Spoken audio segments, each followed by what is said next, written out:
Everyone, जय हिंद दोस्तों। प्रचंड क्लासेस में आप सभी का स्वागत है। जीएस रिवीजन श्रृंखला में आज हम आधुनिक भारत शुरू करेंगे। इससे पहले हम जो है प्राचीन भारत और मध्यकालीन भारत को पूरा कर चुके हैं। ठीक है, तो आप उसको प्लेलिस्ट में जाकर देख सकते हैं। चलिए आधुनिक भारत आज हम शुरू करते हैं। तो इसमें जो है आज हम किस क्लास में भारत में यूरोपीय वाणिज्य का प्रारंभ और भारत में यूरोपियों का आगमन, ये पूरा देखेंगे। ठीक है, छोटे छोटे पार्ट में हमें सब एक एक वीडियो बना के डाल देंगे। इसमें क्या है, इसमें हम जो है भारत में यूरोपीय कंपनियों का क्रम देखेंगे, कैसे कैसे सब आई। ठीक है, और उसके बाद उनका जो है कहाँ कहाँ पर अपना उन्होंने केंद्र खोला, मतलब कहाँ कहाँ पर अपनी कंपनियाँ स्थापित की। ठीक, और कर्नाटक युद्ध के बारे में इसमें पढ़ेंगे इस क्लास में। ठीक, चलिए शुरू करते हैं। कृपया आप चैनल को सब्सक्राइब कर लीजिए। देखिए मध्यकाल में क्या होता है कि मध्यकाल में भारत में को पश्चिमी देशों से जोड़ने वाले दो राह थे। कौन कौन से? तो एक तो फारस की खाड़ी हो गई है ना, ईरान होकर, और दूसरी क्या हो गई, लाल सागर वाला मार्ग। तो दो कारणों में से जो लाल सागर वाला मार्ग था ये बड़ा दुष्कर था। क्यों? क्योंकि ये जो है थोड़ा सा दूर भी पड़ता था और मार्ग में अत्यधिक कोहरा भी पड़ता था, और जो चट्टानें थी वो मतलब लाल सागर वाला जो मार्ग था वो बहुत ज़्यादा नीचे से नहीं था, मतलब बहुत गहरा समुद्र नहीं था। वहाँ चट्टानें बार बार आ जाया करती थी ऊपर, तो जिससे नाव होती थी उन लोगों की, वो बहुत जगह विक्षिप्त हो जाती थी, टूट जाया करती थी। ठीक है, तो वो बड़ा कठिन मार्ग होता था। तो क्या हुआ कि ज़्यादातर व्यापार फारस की खाड़ी से होने वाले मार्ग से होता था, जिसे अधिक प्राथमिकता दी जाती थी। ठीक है, यूरोप के व्यापार में इटली के व्यापारियों का एकाधिकार था, जिससे जब इटली वाले बहुत ज़्यादा अग्रसर हो गए व्यापार में, तो जो यूरोप के दूसरे कंट्री थे, मतलब नवीन राज्य थे व्यापार में से, वो सब वंचित रह गए।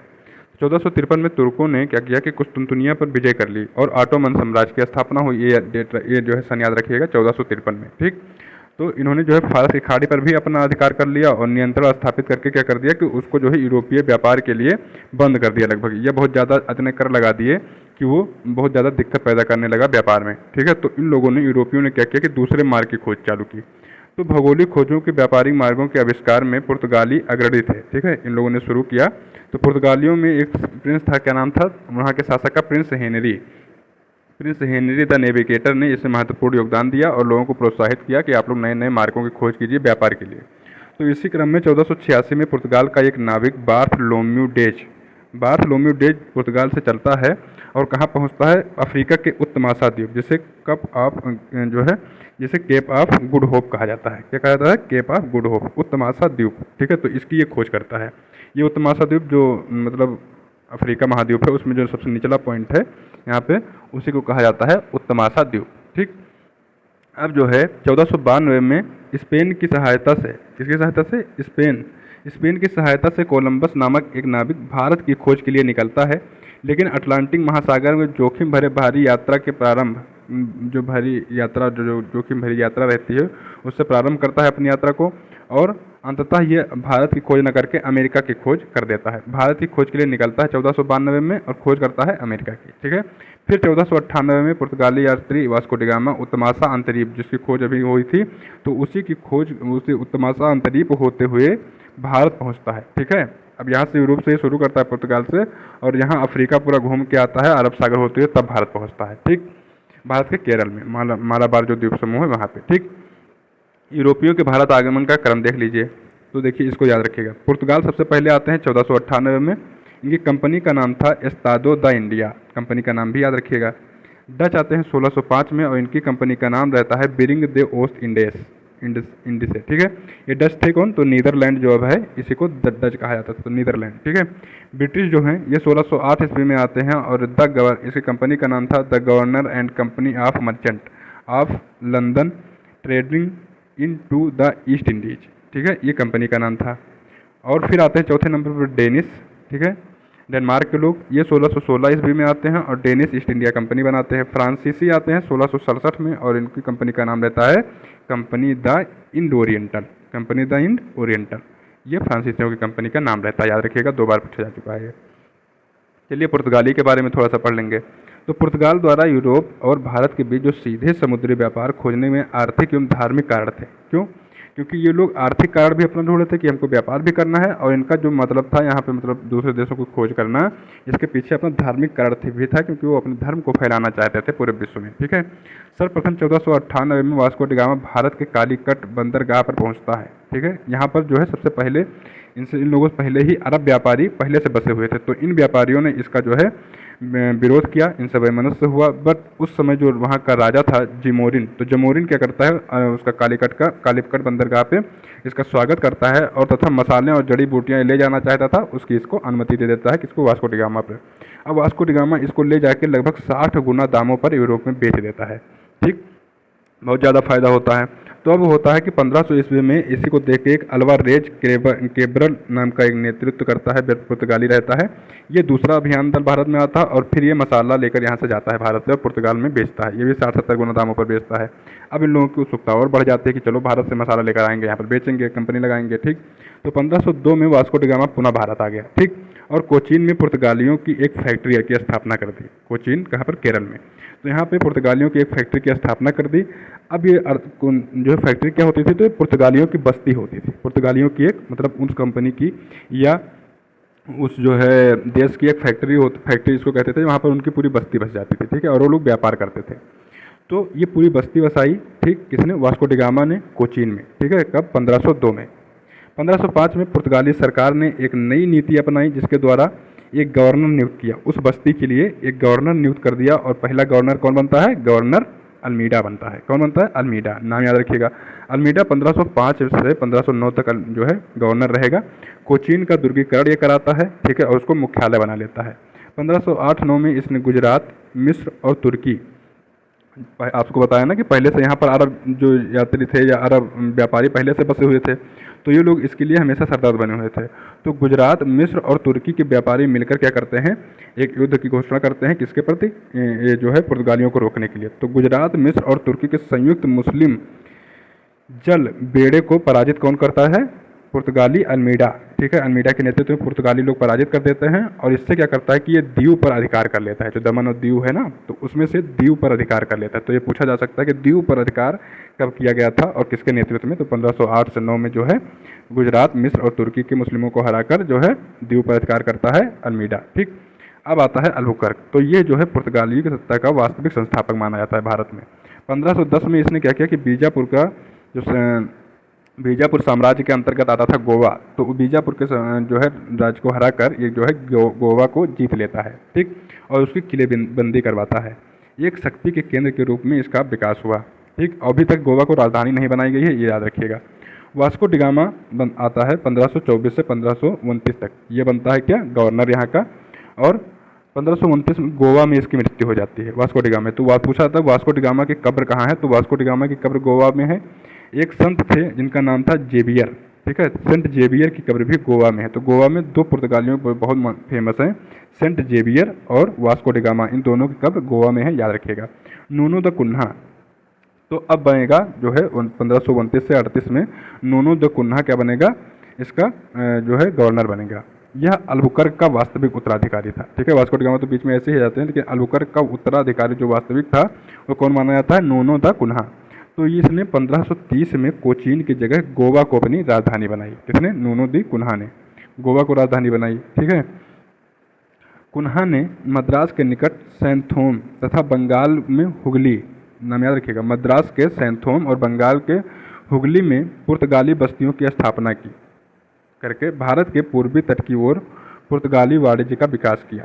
ठीक, अभी तक ये जो चल रहे थे, जैसे गोवा भी पश्चिमी तट पे ही है और कोचीन भी पश्चिमी तट पर है, लेकिन इसने क्या किया, मद्रास के सैंथोम और बंगाल के हुगली पर जो है पुर्तगाली जो है बस्तियां बसाकर क्या किया कि वहाँ पर भी पूर्वी तट पर भी इसने अपने व्यापार को फैलाना चालू कर दिया। पुर्तगालियों की देन क्या है भारत को, तो प्रेस है, मतलब छापा खाना, तंबाकू पुर्तगाली लेकर आए थे, पपीता, अनानास, लीची, संतरा, आलू, शकरकंदी, जिसको अभी बहुत फेमस हो गया अल्हुआ शब्द, अल्हुआ जो कहता है मीटिंग करते रहिए मीटिंग, अल्हुआ मीटिंग। इसमें पंचायत थर्ड में जो बोलता है बंदाकस, तो वही शकरकंदी ही होती है जिसको अल्हुआ कहते हैं गाँव में। ठीक है, यूपी बिहार में। मूंगफली, काजू और बादाम की खेती कौन करवाता है, पुर्तगाली लोग, ये सब इसकी खेती लेके आते हैं। ठीक, ये सब फसलें।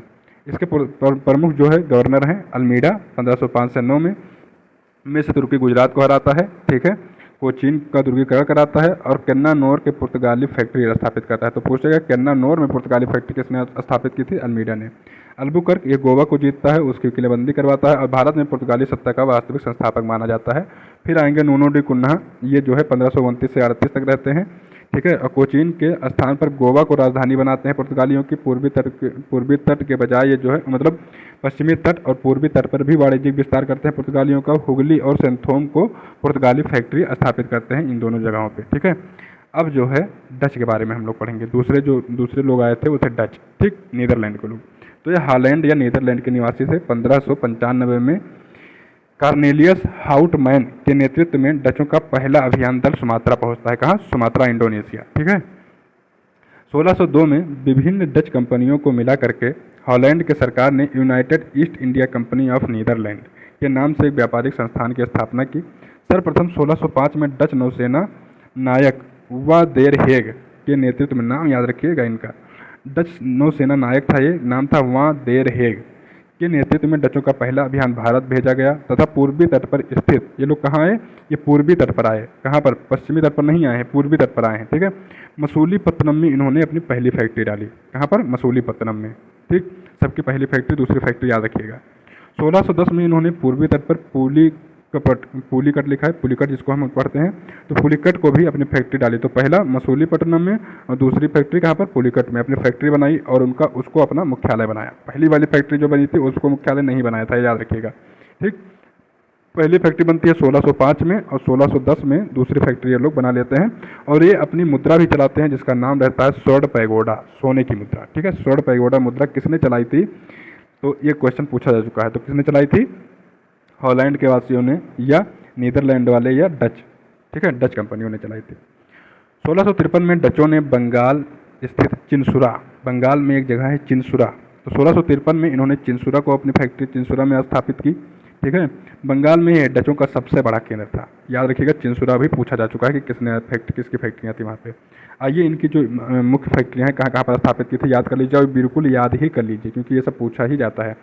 1605 में मसूलीपत्तनम आंध्र प्रदेश में है, वहाँ पर इन्होंने फैक्ट्री स्थापित की।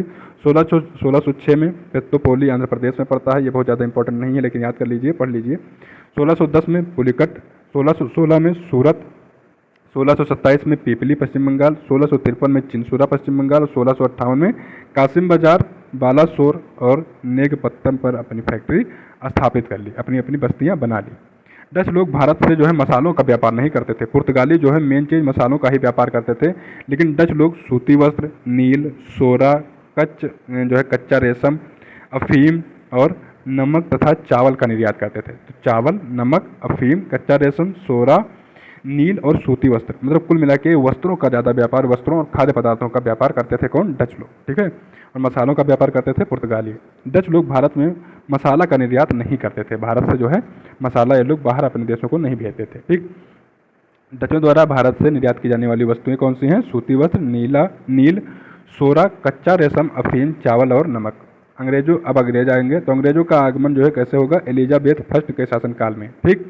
इस काल में व्यापारिक उन्नति के लिए अनेक प्रयास किए गए। महारानी एलिजाबेथ फर्स्ट के समय 31 दिसंबर 1600 को एक विशाल व्यापारिक संघ की स्थापना हुई, ठीक है। कहाँ पर? इंग्लैंड में, जिसका नाम रखा गया the governor and company of merchant, the governor, याद रखिए, the governor and company of merchant of London trading into the East Indies, ठीक है। ईस्ट इंडीज इधर का कहा गया भारत को और उधर हो गया था वेस्ट इंडीज, किधर? वेस्ट इंडीज जो अभी भी है ना, तो उधर हो गया। कंपनी की पहली यात्रा 1601 में हुई, ठीक। ये प्रारंभ होती है जब कंपनी के जहाज इंडोनेशिया गए, ठीक है, पहले इंडोनेशिया पहुंचे। सर्वप्रथम 1608 ईस्वी में कैप्टन हॉकिंस के नेतृत्व में कंपनी का पहला प्रतिनिधिमंडल जो है हेक्टर नामक जल जहाज से भारत पहुंचा। और कहाँ पहुंचा? भारत में सूरत में पहुंचा। यहाँ अंग्रेजों की अस्थायी फैक्ट्री की स्थापना की। अंग्रेजों ने एक अस्थायी फैक्ट्री की स्थापना कहाँ की? सूरत में, ठीक है। तो अगर पूछा था कि पहली फैक्ट्री की स्थापना कहाँ की गई थी, तो आप सूरत, अगर उसमें है तो सूरत बताएंगे। या पहली अस्थायी फैक्ट्री, पहली अस्थायी फैक्ट्री, पहली अस्थायी फैक्ट्री, क्वेश्चन में देख लीजिएगा क्या पूछा जा रहा है, ठीक है। अब ये जो है कैप्टन हॉकिंस जो है पहला वो बनेगा जो कि पहला अंग्रेज जो कि जहांगीर के दरबार में पहुंचेगा और इसको जहांगीर 400 मनसब दान देके जो है मनसबदार बना लेता है और इंग्लिश खां की उपाधि देता है। किसको? हॉकिंस को। इनमें बड़ा मतलब जो मुस्लिम ये जो मुगल थे, इनमें बड़ा एक वो रहता था कि हम जिसको पाए मुसलमान बना लें, जिसको पाए मुस्लिम धर्म की तरफ जो है खींच लें। अब इसको देखो, ये था अंग्रेज और इसको जो है इंग्लिश खान, इसके पीछे फालतू का खान लगा के इसको मुस्लिम बनाने का, मुस्लिम नाम देने का प्रयास किया गया। और जो है तो और इसी के लिए इन्होंने क्या कर दिया कि 400 मनसब इसको का मनसबदार भी बना लिया।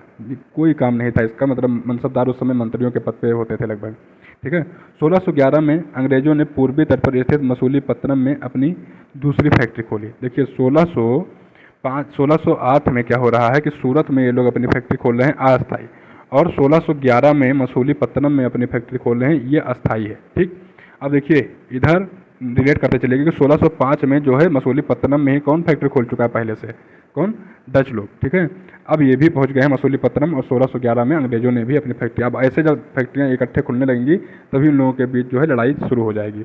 1613 में सूरत की फैक्ट्री की स्थायित्व प्रदान कर दिया। ठीक है। और 1613 में क्या कर दिया, जो सूरत वाली अस्थायी फैक्ट्री थी उसको भी अस्थायी बना दिया। 1615 में ब्रिटिश सम्राट जेम्स फर्स्ट के राजदूत के रूप में सर टॉमस रो, पहले कौन आया था, पहले आया था कैप्टन हॉकिंस, अब आएंगे सर टॉमस रो। इन लोगों का क्रम भी याद रखिएगा। ये जहांगीर के दरबार में पहुंचते हैं और 3 साल तक 1615 से 18 तक रहते हैं जहांगीर के दरबार में। ठीक। ये क्या करता है कि इसने व्यापार करने से संबंधित तथा व्यापार करों में छूट से संबंधित 2 लाइसेंस कंपनी के लिए प्राप्त कर लिए। ये 3 साल तक पड़ा रहा उसके दरबार में, और क्या पाया, 2 लाइसेंस इसने कंपनी के लिए प्राप्त किए। 1632 में अंग्रेजों ने गोलकुंडा के सुल्तान अब्दुल्ला कुतुब शाह से 500 पाउंड वार्षिक कर देने के बदले गोलकुंडा के सभी बंदरगाहों को व्यापार करने का अधिकार प्राप्त कर लिया, सभी बंदरगाहों पर गोलकुंडा के। और ये जो है लाभकारी फरमान होने के कारण इसी को क्या कहा गया, सुनहरा फरमान कहा गया। कभी कभी पूछते हैं कि सुनहरा फरमान किसको कहा गया है, सुनहरा फरमान अंग्रेजों का। तो जो है जो जहांगीर ने फरमान दिया था व्यापार करने का उसको मत लगा के आना। गोलकुंडा के सुल्तान द्वारा जो गोलकुंडा बंदरगाहों को अंग्रेजों को सौंपा गया था उसको सुनहरा फरमान कहा गया है अंग्रेजों द्वारा। ठीक है। और ये बहुत ही इंपॉर्टेंट गेम चेंजर जो है फरमान ये था अंग्रेजों के लिए। 1639 में चंद्रगिरी के शासक से अंग्रेजों ने मद्रास को पट्टे पर प्राप्त कर लिया। 1639 में जो है मद्रास इनको मिल गया, और यहाँ पर अंग्रेजों ने सेंट जॉर्ज नामक एक किले का निर्माण करवाया। किस किले का, सेंट जॉर्ज नामक किले का। ठीक है। 1661 में अंग्रेजों के सम्राट कौन हो गए, सम्राट हो गए चार्ल्स सेकंड। तो सम्राट चार्ल्स सेकंड का विवाह किससे होता है, राजकुमारी कैथरीन की, जो कि कहाँ की है, पुर्तगाल की। तो राजकुमारी कैथरीन का विवाह हो जाता है चार्ल्स सेकंड के साथ में। तो देखिए अभी तक पुर्तगालियों के पास था क्या, महाराष्ट्र, मतलब मद्रास। ठीक। तो अब ये जो है इस उपलक्ष्य में पुर्तगालियों से दहेज के रूप में बम्बई चार्ल्स सेकंड को मिल जाता है। बम्बई जो महाराष्ट्र का है वो किसको मिल जाता है, जो है जब राजकुमारी कैथरीन का विवाह होता है तो दहेज उस समय भी चलता था, तो ये लोग दहेज के रूप में वो किसको दे देंगे, बम्बई जो है बम्बई दे देते हैं चार्ल्स सेकंड को। और चार्ल्स सेकंड 10 पाउंड लेकर क्या कर देगा, अपनी कंपनी जो कि उसके देसी कंपनी आई थी वो उसको दे देगा किराए पर। ठीक है। 10 पाउंड वार्षिक किराए पर, सोचिए कितना कम था। 1669 में 10 पाउंड वार्षिक किराए पर कंपनी को दे देता है, किसको, अपनी कंपनी को, अपने देसी कंपनी को। ठीक है। और दे दिया, और फिर कंपनी ने ओंगियार को अपना अधिकारी नियुक्त कर बम्बई के गांव का शहरीकरण करवाया, किसको, ओंगियार के द्वारा। ठीक। 1698 में अंग्रेजों ने बंगाल के एक जमींदार इब्राहिम खां से 1200 रुपये में 3 गांव जमीन जो है खरीद लिया। 1698 ईस्वी में अंग्रेजों ने क्या किया, बंगाल का एक जमींदार था इब्राहिम खां, उसको 1200 रुपया दिया तथा उससे 3 गांव खरीद लिया। कौन कौन सी 3 गांव की जमींदारी खरीद ली, कौन कौन सी, गोविंदपुर, सूतानती और कोलकाता। और यही 3 गांवों को मिलाकर इस समय जो कोलकाता शहर बसा हुआ है, कोलकाता नगर है, इसको विकसित किया गया। ठीक है। कोलकाता नगर को बसाने का श्रेय किसको जाता है, जॉब चारनाग को। किसको जाता है, जॉब चारनाग को। ठीक। 1700 में कलकत्ता के फोर्ट विलियम किले का निर्माण हुआ, और यह पूर्वी, देखिए याद रखिएगा, 1700 में क्या होता है, कलकत्ता में फोर्ट विलियम किले का निर्माण होता है। ठीक है। यह पूर्वी भारत में सभी बस्तियों का केंद्र बन गया, और फोर्ट विलियम क्या होता है, प्रथम अध्यक्ष सर चार्ल्स आयर था। इसका फोर्ट विलियम का प्रथम अध्यक्ष कौन था, सर चार्ल्स आयर। ठीक। 1715 में कंपनी का एक प्रतिनिधिमंडल जॉन शरमन, इसके नेतृत्व में, जॉन शरमन के नेतृत्व में 1715 में इसकी अध्यक्षता में मुगल सम्राट फर्रुखसियर से मिलता है। अब मुगल सम्राट कौन है 1715 में, फर्रुखसियर है। तो फर्रुखसियर से मिलता है इसके दरबार में। ये कब से कब तक रहता है, 1713 से लेकर 1719 तक फर्रुखसियर रहता है राजा ना। तो इसी समय फर्रुखसियर के दरबार में आता है। इस समय फर्रुखसियर बहुत ज़्यादा बीमार था। ठीक है। तो इसके में एक डॉक्टर रहता है हैमिल्टन नामक, तो वो उस फर्रुखसियर को ठीक कर देता है। उसे गंभीर रोग था, उसको ठीक कर देता है रोग को। फर्रुखसियर खुश हो जाता है, और इसने 1717 में खुश होकर एक फरमान जारी कर देता है कंपनियों के लिए, जो उनको अनेक रियायतें प्रदान कर देता है। ठीक है, व्यापार करने के लिए। अब अंग्रेजों द्वारा भारत में स्थापित फैक्ट्रियां देख लेते हैं, उनका वर्ष देख लेते हैं, स्थान देख लेते हैं, कहाँ कहाँ पर स्थापित की, किस वर्ष में। सबसे अस्थायी फैक्ट्री सबसे पहले सूरत में स्थापित करेंगे, 1611 में मसूलीपट्टनम में, 1616 में अहमदाबाद, बुरहानपुर, आगरा में, ठीक है। और 1613 में इसी बीच में क्या करते हैं, सूरत वाली फैक्ट्री जो अस्थायी थी उसको अस्थायी बना देते हैं।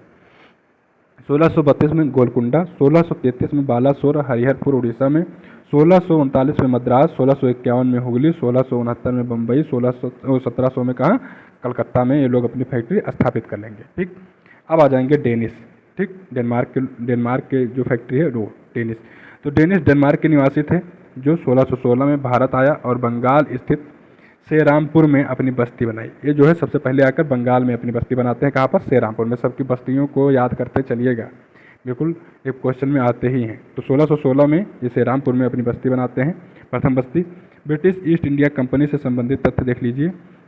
जहांगीर के कैप्टन हॉकिंस जो है सबसे पहले आया था, इसको इंग्लिश खां की उपाधि दी थी। भारत आने वाला प्रथम अंग्रेज कौन था, जॉन मल्डेन हॉल था। फ्रांसिस डे, ये जो है फ्रांसिस डे नामक अंग्रेज ने मद्रास को पट्टे पर चंद्रगिरी के राजा से प्राप्त किया था। फ्रांसिस डे नाम था इसका, ठीक है। अब आ जाएगा गेराल्ड ओंगियार जो कि बम्बई नगर की स्थापना करता है, ठीक है। अंग्रेजी कंपनी की प्रथम प्रेसिडेंसी की स्थापना कहाँ हुई थी, सूरत में, ठीक है। अब हम लोग पढ़ेंगे फ्रांसीसियों के बारे में।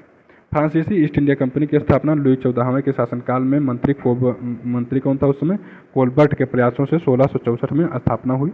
1667 में ये लोग भारत आ गए और फ्रांसीसी कौरों के नेतृत्व में फ्रांसीसियों का पहला अभियान दल भारत में सूरत पहुंचा। कहाँ पर, सूरत में पहुंचा और यहीं इन्होंने अपनी पहली फैक्ट्री डाली, ठीक। पहली फैक्ट्री कहाँ पर डाली, सूरत में। 1669 में फ्रांसीसियों ने पूर्वी तट पर स्थित मसूलीपट्टनम में अपनी क्या, दूसरी फैक्ट्री डाली। अब देखिए इसीलिए जो है फ्रांसीसियों और अंग्रेजों में बहुत जो है विद्रोह हुआ था, क्योंकि जहाँ जहाँ पर उनकी फैक्ट्री थी वहीं वहीं पर अब देखिए ये भी फ्रांसीसी लोग भी फैक्ट्री डाल रहे हैं। 1673 में बंगाल के सूबेदार शाइस्ता खां, क्या नाम था, शाइस्ता खां, से एक ज़मीन प्राप्त की। इसी ज़मीन पर चंद्रनगर नामक एक प्रसिद्ध फ्रांसीसी बस्ती का विकास हुआ बंगाल में, ठीक। बंगाल के नाम याद रखिएगा कि बंगाल में किस किस नाम से कहाँ कहाँ पर किस किस ने फैक्ट्री डाली थी, क्योंकि वहाँ भी क्वेश्चन पूछे जाते हैं। 1701 ईस्वी में फ्रांसीसियों ने पांडिचेरी में अपना मुख्यालय बनाया। 1701 में पांडिचेरी को अपना मुख्यालय बनाया और यहाँ पर पहला गवर्नर कौन बनता है, फ्रांसिस मार्टिन। पहला गवर्नर कौन बनता है, फ्रांसिस मार्टिन, कहाँ पर, पांडिचेरी में। 1735 में ड्यूमा फ्रांसिस गवर्नर बनकर पांडिचेरी आया। इसके समय फ्रांसीसी व्यापार का अत्यधिक विकास हुआ। अब देखिए आंग्ल फ्रांसीसी संघर्ष, जिसको कि कर्नाटक युद्ध के नाम से जाना जाता है, अब युद्ध होना चालू होगा। अब देखिए प्रथम कर्नाटक युद्ध कब से कब तक हुआ, डेट मतलब सन भी याद रखिएगा, 1746 से 48 तक, 2 साल तक ये युद्ध चला, ठीक, 2 साल तक याद रखिएगा साल, बस इससे जो है आपको समझने में जो है इसको याद रखने में आसानी होगी। तो 18वीं शताब्दी तक कोरोमंडल तट की भूमि को कर्नाटक के नाम से जाना जाता था। कोरोमंडल मतलब जो पूर्वी तट पर था, तो कोरोमंडल भूमि को क्या जाना जाता था, कर्नाटक तट के नाम से जाना जाता था। यह हैदराबाद के निजाम के अधीन एक प्रांत था। यहाँ के प्रांतपति को क्या कहा जाता था, नवाब कहा जाता था, ठीक। सर्वप्रथम 1746 में बार्नेट के नेतृत्व में अंग्रेजी जलबेड़े ने कुछ फ्रांसीसी जलपोतों को पकड़ लिया, ठीक है, और अपने कब्जे में ले लिया। देखिए युद्ध का प्रारंभ कैसे होता है कि वहीं पे जो है कर्नाटक के आसपास एक क्या करते हैं कि पकड़ लेते हैं फ्रांसीसी जलबेड़ों को। बार्नेट के नेतृत्व में अंग्रेज जो है बार्नेट के नेतृत्व में फ्रांसीसी जलपोतों को पकड़ लेते हैं 1746 में और अपने कब्जे में ले लेते हैं, ठीक है। अब इसी को छुड़वाने के चक्कर में युद्ध हो जाएगा। उस समय जो फ्रांसीसी गवर्नर था वो डुप्ले था। इसकी शिकायत कर्नाटक के नवाब से किया इसने, और नवाब ने डुप्ले की किसी बात पर ध्यान नहीं दिया। डुप्ले ने क्या किया कि अंग्रेजी बस्ती मद्रास को घेर लिया। मद्रास की जो अंग्रेजी बस्ती थी उसमें घेरा डाला। अब अंग्रेजों ने नवाब का संरक्षण चाहा। नवाब के पास ये लोग भी पहुंचे कि उन्होंने हमारी बस्ती को घेर लिया है, तो नवाब ने डुप्ले को मद्रास से हटने के लिए कहा। जब डुप्ले ने नवाब से कुछ कहा था तो नवाब ने नहीं सुना। अब अंग्रेज नवाब के पास पहुंचे तो ये कह रहा है कि आप लोग हट जाओ। परिणाम स्वरूप नवाब ने फ्रांसीसियों के विरुद्ध युद्ध की घोषणा कर दी। किसने की? नवाब ने कर दी, ठीक है, कि हमारी बात नहीं मान रहे हो, इसने युद्ध की घोषणा की। अंग्रेजों ने नहीं की है अभी। नवाब ने फ्रांसीसियों के विरुद्ध युद्ध की घोषणा कर दी और फिर एक युद्ध होता है जिसका नाम रहता है क्या? सेंट थॉमे का युद्ध। सेंट थॉम का युद्ध होता है नवाब और फ्रांसीसियों के बीच में, जो है युद्ध भी याद करते चलिएगा। सेंट थॉम का युद्ध जो है 1748 में कर्नाटक के नवाब एवं फ्रांसीसियों के बीच लड़ा जाता है। वेरी इंपॉर्टेंट है ये पॉइंट, ठीक। 1748 में यूरोप में यक्सला सैपल की संधि हो जाती है। यक्सला सैपल की संधि हो जाती है यूरोप में, और ऑस्ट्रिया के उत्तराधिकार युद्ध का अंत हुआ। कौन से युद्ध का? ऑस्ट्रिया के उत्तराधिकार के लिए जो युद्ध हो रहा था यूरोप में, उसका अंत हो जाता है। और उसी अंत के साथ में जो भारत में युद्ध चल रहा था वो भी अंत हो जाता है उसका भी। ठीक है, कर्नाटक के प्रथम युद्ध का जो है अंत हो जाता है। अब कर्नाटक का द्वितीय युद्ध क्यों होगा? अब 1748 में ही कुछ ही महीनों बाद 1748 से 54 तक ये दूसरा युद्ध शुरू हो जाएगा। ठीक है, 48 से लेकर 54 तक ये युद्ध चलेगा, या इसको कहीं कहीं 53 भी लिखा गया है। ठीक है, तो ये याद रखिएगा। इस युद्ध में क्या होता है? इस युद्ध का कारण क्या था? तो दोनों पुर्तगालियों का जो है भारतीय हस्तक्षेप। ठीक, हाँ, तो इस युद्ध का मुख्य कारण था कि दोनों कंपनियों का भारतीय राजनीति में हस्तक्षेप। ये दोनों कंपनियां क्या करने लगी थी? अंग्रेजी कंपनी और फ्रांसीसी कंपनी जो भारतीय राजनीति थी उसमें हस्तक्षेप करने लगी, और ज़्यादा से ज़्यादा राज्यों को या ज़्यादा से ज़्यादा नवाबों को अपनी तरफ करने की कोशिश करने लगी, जिससे जो है उनको वरीयता मिल सके। ठीक है, जो है बिजनेस करने में। तो 1748 ईस्वी में हैदराबाद के निजाम उल मुल्क आसफ जहाँ की मृत्यु होने से उत्तराधिकार का संघर्ष प्रारंभ हो गया हैदराबाद में। ठीक है, तो क्या हुआ कि निजामुल उल की मृत्यु के बाद उसके दो पुत्र नासिर जंग जो है हैदराबाद का निजाम बन गया। इसी समय नासिर जंग का एक भांजा था, क्या नाम था उसका? मुजफ्फर जंग। तो मुजफ्फर जंग ने निजाम पद की दावेदारी प्रस्तुत कर दी। अब यहाँ पर दो दावेदार हो गए, कौन कौन से? नासिर जंग और मुजफ्फर जंग। इसी समय 1748 में मराठों ने चंदा साहब को रिहा कर दिया और यह कर्नाटक में अपने उत्तराधिकार की मांग करने लगे। इसी समय सर्वप्रथम डुप्ले ने निजाम पद के लिए मुजफ्फर जंग और नवाब पद के लिए चंदा साहब का जो है समर्थन कर दिया। किसने? डुप्ले ने, जो फ्रांसीसी गवर्नर था। इसने क्या कर दिया कि निजाम पद के लिए कहा कि निजाम बना दो मुजफ्फर जंग को, जो कि भांजा है, ठीक है, किसका? नासिर जंग का। और उस समय राजा था नासिर जंग, तो इसने कहा कि मुजफ्फर जंग को बना दो जो है निजाम, और नवाब किसको बना दो? तो नवाब के लिए कहा कि चंदा साहब को नवाब बना दो। अब अंग्रेज आ जाएंगे उधर से, तो अंग्रेज क्या कहेंगे कि देखिए मुजफ्फर जंग और चंदा साहब और डुप्ले की संयुक्त सेना ने क्या कर दिया कि 1749 में कर्नाटक पर आक्रमण कर दिया, और अंबुर की लड़ाई इसको कहा जाता है। क्या कहा जाता है? अंबुर की लड़ाई। ठीक है, अंबुर की लड़ाई कहा जाता है इसको। तो इसको कहा गया अंबुर की लड़ाई। ये जो है किसके खिलाफ थी? तो लड़ाई में अनवरुद्दीन को पराजित कर दिया। अनवरुद्दीन कौन है? तो जो चंदा साहब के खिलाफ नवाब बनना चाहता है। चंदा साहब कह रहे हैं हम नवाब बनेंगे, और अनवरुद्दीन कह रहा है हम नवाब बनेंगे। ठीक, कर्नाटक में। तो अनवरुद्दीन को पराजित कर देते हैं लोग। तो अनवरुद्दीन का पुत्र एवं उत्तराधिकारी मोहम्मद अली ने क्या किया कि भागकर त्रिचनापल्ली के दुर्ग में शरण ले ली। त्रिचनापल्ली के दुर्ग में। ठीक है, फ्रांसीसियों के बढ़ते हुए प्रभाव को देखकर अंग्रेज शांत नहीं रहे। उन्होंने निजाम पद के लिए नासिर जंग एवं कर्नाटक के नवाब पद के लिए मोहम्मद अली का जो है समर्थन कर दिया। किसका? मोहम्मद अली। ठीक है, कौन सा मोहम्मद अली? जो कि अभी भाग कर जो है त्रिचनापल्ली भाग आया है, जो कि शरण ले लिया है। ठीक, तो मोहम्मद अली का इन्होंने क्या कर दिया? समर्थन कर दिया अंग्रेजों ने। जो उधर से हार रहे थे तो उनका समर्थन कर दिया अंग्रेजों ने। 1750 में नासिर जंग अंग्रेजों के सहयोग से, अभी तक मतलब अंग्रेज और फ्रांसीसी इस युद्ध में आमने सामने नहीं आए हैं, अभी उत्तराधिकार का ही युद्ध चल रहा है। अब दोनों क्या करेंगे? आमने सामने कौन आएगा? फ्रांसीसी और अंग्रेज।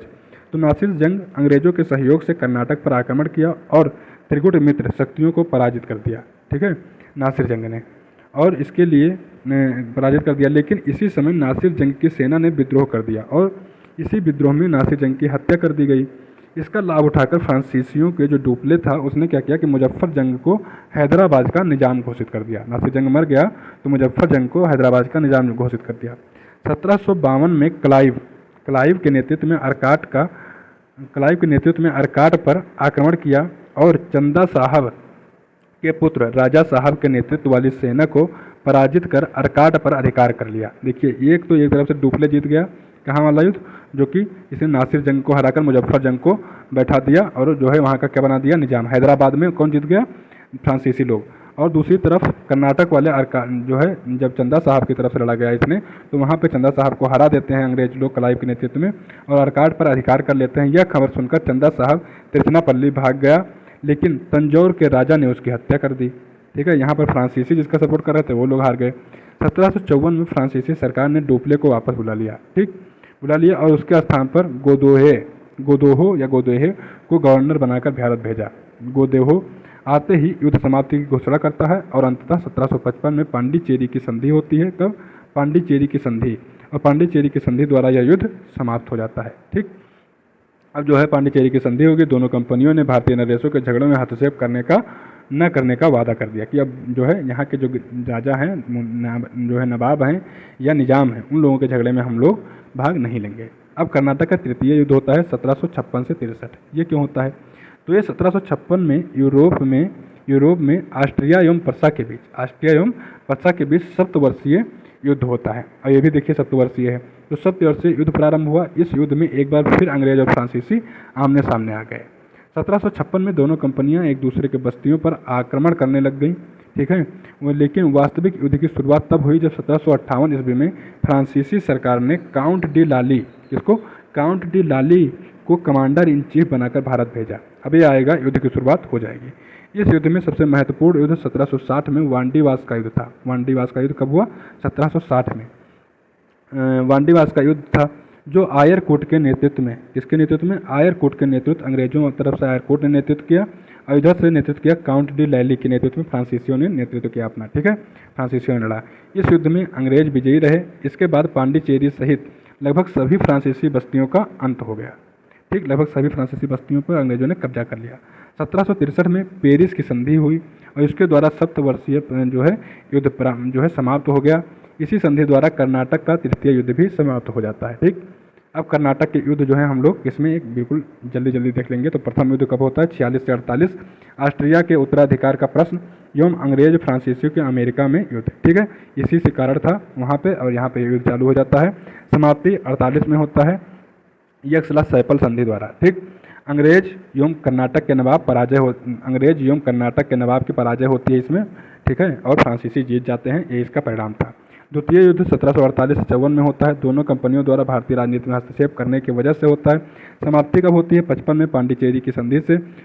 परिणाम क्या होता है कि अंग्रेजों की अच्छी स्थिति रहती है। इसमें हार जीत तो बहुत ज़्यादा नहीं होती है, लेकिन अंग्रेज अच्छी स्थिति में रहते हैं। और ये युद्ध 1755 में पांडिचेरी की संधि से समाप्त होता है, याद रखिएगा, ठीक है। पांडिचेरी की संधि कब हुई थी? क्वेश्चन कई बार पूछा जा चुका है। तृतीय कर्नाटक युद्ध 1756 से 63 में होता है। यूरोप का सप्तवर्षीय युद्ध था ये। 63 में पेरिस की संधि से युद्ध समाप्त होता है और इसमें अंग्रेज विजयी होते हैं, ठीक है। महत्वपूर्ण तथ्य देख लीजिए, महत्वपूर्ण युद्ध देख लीजिए। सेंट थॉम का युद्ध 1748 में होता है। कर्नाटक के नवाब एवं फ्रांसीसियों के बीच होता है। फ्रांसीसी विजयी होते हैं। आम्बुर का युद्ध 1749 में होता है। डुप्ले, मुजफ्फरजंग एवं चंदा साहब तीनों मिलकर क्या करते हैं? कर्नाटक के नवाब अनवरुद्दीन के मध्य ये युद्ध लड़ा जाता है और यह त्रिगुट का विजय हो जाता है, ठीक है। अब होगा अर्काट का युद्ध 1752 में। क्लाइव के नेतृत्व वाली अंग्रेजी सेना जो है चंदा साहब के पुत्र राजा साहब के बीच होता है, ठीक है। तो अंग्रेजों की सेना इसमें जीत जाती है। चंदा साहब के पुत्र हार जाते हैं, अंग्रेज विजयी होते हैं। वांडीवास का युद्ध 1760 ईस्वी में लड़ा जाता है और अंग्रेज एवं फ्रांसीसियों के बीच लड़ा जाता है और अंग्रेज विजयी होते हैं, ठीक। महत्वपूर्ण तथ्य देख लेते हैं इसमें हम। 1539 में लीवेंट कंपनी 1593 में अंग्रेजों की सर्वप्रथम कोई कंपनी आई थी, तो 1593 में ही आ गई थी। इसका नाम था लीवेंट। क्या नाम था? लीवेंट। तो लेकिन ये जो है स्थल मार्ग की, जब पूछेगा कि अंग्रेजों की प्रथम कंपनी जो भारत में आई थी व्यापार करने के लिए, तो लीवेंट थी, लेकिन वो स्थल मार्ग से आई थी। लेकिन अगर जल मार्ग की बात किया जाएगा तो महारानी एलिजाबेथ की अनुमति से आते हैं। कंपनी का नाम है the governor and company of merchant of London trading into the East Indies, ठीक है। ये कंपनी का नाम है। यह व्यापारिक मार्ग जो है चालू करती है, समुद्री मार्ग इसका रहता है व्यापार के लिए, ठीक। डचों ने पुर्तगालियों को पराजित कर उनसे कोच्चि प्राप्त कर लिया था। किसने? डचों ने। तो डचों ने पुर्तगालियों को पराजित किया और कोच्चि प्राप्त कर लिया। 1663 ईस्वी में डचों ने फोर्ट विलियम का निर्माण करवाया। किसने करवाया? डचों ने फोर्ट विलियम का निर्माण करवाया था, ठीक है। कब? 1663 में इनका निर्माण करवाया। 1814 में कोच्चि को ब्रिटिश उपनिवेश में शामिल कर लिया जाता है। 1814 में अंग्रेजी शासन में बिहार अफीम उत्पादन हेतु प्रसिद्ध था। बिहार क्या था? अफीम उत्पादन हेतु प्रसिद्ध था और भारत में अफीम की तस्करी की जाती थी, ठीक है। तो ये आपका ये जो है कंपनियों के आने का क्रम, उनको फैक्ट्रियाँ बसाने का क्रम, ये सब आज हम लोग पढ़ लिए। कर्नाटक का युद्ध पढ़ लिए। अगली क्लास में हम जो है बंगाल में अंग्रेजी प्रभुसत्ता के बारे में पढ़ेंगे, कैसे कैसे बंगाल में लोग अपनी सत्ता जमाते हैं, ठीक है। कृपया अगर आपको ये जो है सीरीज जो हम चला रहे हैं अच्छी लग रही हो, यूजफुल लग रही हो, तो कृपया चैनल को सब्सक्राइब कर लीजिए। मिलेंगे हम लोग नई क्लास में। तब तक के लिए नमस्कार, धन्यवाद।